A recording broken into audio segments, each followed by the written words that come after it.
Assalamu alaikum, урматтуу кыргыз элим. Бүгүнкү видео чыгарылышта ушул Nexia-ны сатыкка койдук. Кудай буйруса, мына бул 1.6 объем. Мотору, коробкасы бардыгы жакшы. 2007-жылкы Донус мотор. Анан муну сатууда биз эң негизги максатыбыз албетте бизнес кылып же бир байып кетиш максатта эмес. Муктаж болгондуктан сатып атабыз. Кандайча эмнеге муктажбыз десек, мына Ош областына караштуу Ноокат районунун Кулатов эл өкмөтүнүн тургуну Файзулдаев Таалай мырза жардамга муктаж. Опухоль оорусу менен ооруп, Россия жергесине аз күндө барып операция кылып келүү зарыл болуп турат.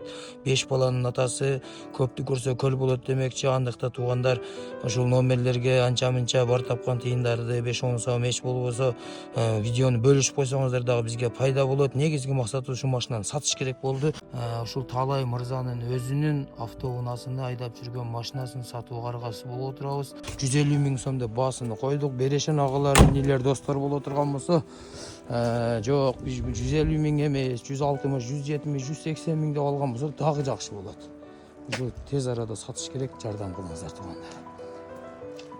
Аллах Таала бардыгыбыздан ыраазы болгон болсун. Туткан орозоңуздарды Аллах Таала кабыл кылган болсун.